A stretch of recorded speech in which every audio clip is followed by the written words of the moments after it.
നമസ്കാരം. മലയാളി വാർത്തയിലേക്ക് സ്വാഗതം. സ്വകാര്യ സർവകലാശാലകളില്ലാതെ ഇനി മുന്നോട്ടു പോകാനാകില്ല. കാലത്തിനൊത്ത് മാറാതെ പറ്റില്ല.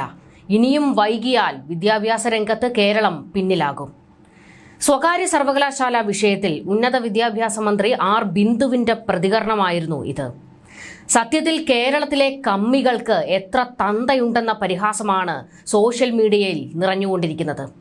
സംസ്ഥാനത്ത് വിദേശ സർവകലാശാലകൾ 15 വർഷം മുൻപേ വരേണ്ടതായിരുന്നുവെന്ന് മുൻ അംബാസിഡറും ഉന്നത വിദ്യാഭ്യാസ കൗൺസിൽ അംഗവുമായിരുന്ന TP ശ്രീനിവാസൻ ബിന്ദുവിന്റെ കരണം പുകച്ചുകൊണ്ട് മറുപടി കൊടുത്തിട്ടുണ്ട്.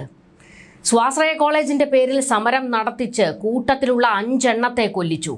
ഒരുത്തനെ വെടിയുണ്ട കയറ്റി കിടപ്പിലാക്കി.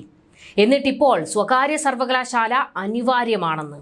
എന്ത് ജന്മങ്ങളാണോ ഇതൊക്കെ? സ്വാശ്രയ കോളേജ് വിഷയത്തിൽ പ്രതികരിക്കാതെ പിണറായി വായിൽ ഉണ്ടയും തിരികിയിരിക്കുകയാണ്. വാ തുറന്നാൽ ജനങ്ങൾ പച്ച തെറി വിളിക്കും. അതുകൊണ്ട് ബിന്ദുവിനെ ചാവേറാക്കിയിരിക്കുകയാണ്.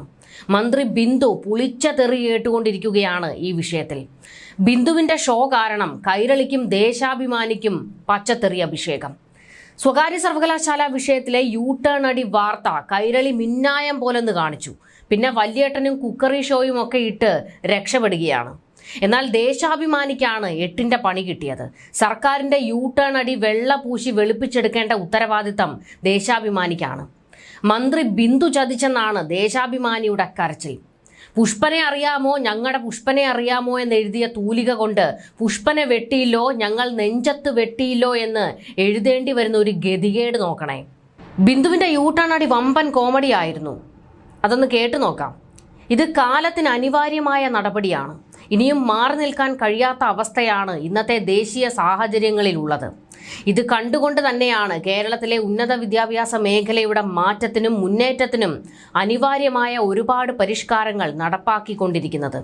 ഈ സന്ദർഭത്തിലാണ് സ്വകാര്യ സർവകലാശാലകളുമായി ബന്ധപ്പെട്ട നിർണായകമായ തീരുമാനം ക്യാബിനറ്റ് കൈക്കൊണ്ടിട്ടുള്ളതെന്ന് മന്ത്രി ബിന്ദു പറഞ്ഞു. എത്രയോ വർഷങ്ങൾക്ക് മുൻപ് നമ്മൾ കൈക്കൊണ്ട നയത്തിന് ഇന്നത്തെ സാഹചര്യത്തിന് അനുസൃതമായ മാറ്റങ്ങൾ വരുത്താനുള്ള ഉത്തരവാദിത്തം നമുക്കുണ്ടെന്ന് കൂത്തുപറമ്പ് രക്തസാക്ഷിത്വം ഉൾപ്പെടെയുള്ള CPMന്റെ മുൻ നിലപാട് സംബന്ധിച്ച് ചൂണ്ടിക്കാട്ടിയതിന് മറുപടിയായി മന്ത്രി പറഞ്ഞു.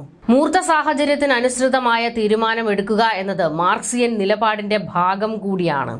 ഇപ്പോഴത്തെ മൂർത്തമായ സാഹചര്യങ്ങൾക്കനുസരിച്ച് മൂർത്തമായ തീരുമാനങ്ങൾ കൈക്കൊള്ളുക എന്നത് നമ്മുടെ ബാധ്യതയാണ്. മന്ത്രി വെള്ള പൂശുകയായിരുന്നു അങ്ങ്.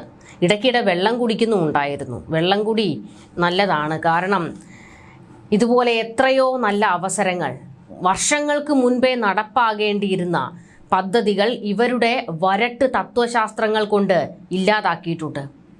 എത്രയോ പദ്ധതികൾ അവസാനം ഇവർ തന്നെ കീഴടങ്ങുകയും ചെയ്യും. എന്നിട്ട് ഒരു ഉളുപ്പുമില്ലാതെ ആ പദ്ധതി നടപ്പാക്കി അതിലൂടെ കിട്ടുന്ന കാശ് നക്കാനും നോക്കും. ഇതാണിപ്പോഴും സംഭവിക്കുന്നത്. അല്ലാതെ സ്വകാര്യ സർവകലാശാലകൾ കൊണ്ടുവന്ന് കേരളത്തിലെ വിദ്യാർത്ഥികൾക്ക് വലിയ ഉന്നമനം ഉണ്ടാക്കാനുള്ള നീക്കമൊന്നുമല്ല. പോക്കറ്റിൽ 10 കാശ് വീഴാനുള്ള വഴി ഒത്തിട്ടുണ്ട്. അത് മാത്രമാണ് ഇതിന് പിന്നിലുള്ളത്.